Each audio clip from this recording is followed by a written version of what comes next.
কি হচ্ছে সিলেট টাইটান্সের? বিপিএল এর শুরুতেই যাদের দেখে অনেকেই মনে মনে ভেবেছিলেন এবারের আসরের সেকেন্ড বেস্ট টিম হতে যাচ্ছে সিলেট, তারাই এখন হার জয়ে দুলছে। প্রথম ম্যাচ হার দিয়ে শুরু করলেও পরের 2 ম্যাচ টানা জয় পায় সিলেট টাইটান্স। তখন এই সমর্থকদের প্রত্যাশা আরো বেড়ে যায়, কিন্তু সেই আত্মবিশ্বাসী খুব বেশি দূর টানতে পারল না দলটি। পরপর 2টি ম্যাচ হেরে আবারও প্রশ্নের মুখে পড়েছে সিলেট। সবচেয়ে হতাশার বিষয়, এবারের বিপিএল এ যে দলটিকে নিয়ে শুরুতেই সবাই ঠাট্টা করছিল, সেই দলের কাছেই হার মানতে হয়েছে সিলেট টাইটান্সকে। সিলেট মানেই ক্রিকেট প্রেমী আর দর্শক, দেশের বড় একটি অংশের সমর্থন এই দলটির পিছনে। কিন্তু 5 ম্যাচ খেলে এখন পর্যন্ত সিলেট টাইটান্স দিতে পেরেছে 2টি জয়, তাও খুব একটা দাপুটে নয়। বাকি 3 ম্যাচেই হার, যা মোটেও প্রত্যাশিত নয়।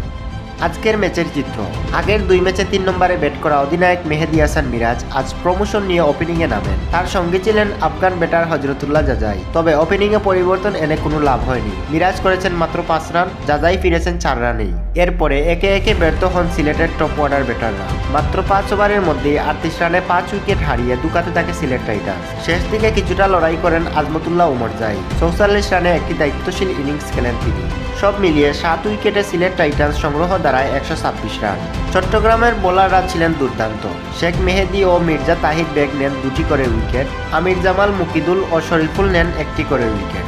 এ জয়ের মধ্যে 4 ম্যাচে 3 জয় নিয়ে চট্টগ্রাম এখন বিপিএল এর পয়েন্ট টেবিলের শীর্ষে। অন্যদিকে অলরাউন্ডার সমৃদ্ধ দল হয়েও বারবার ব্যর্থ হওয়া সিলেট টাইটান্স দল গঠন ও পরিকল্পনা নিয়ে উঠেছে বড় প্রশ্ন। বিপিএল এ সিলেট কি ঘুরে দাঁড়াতে পারবে, নাকি এই ছন্দপতন আরও দীর্ঘ হবে, সেটা এখন দেখার বিষয়।